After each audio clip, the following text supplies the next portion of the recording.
maintindihan at di mo malaman kung saan ka tutungo.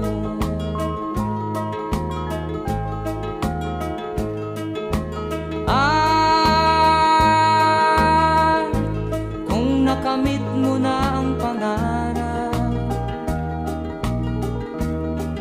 di pa rin masiyahan ang nais mo'y madagdagan. Limot mo na ang iyong pinagmulan.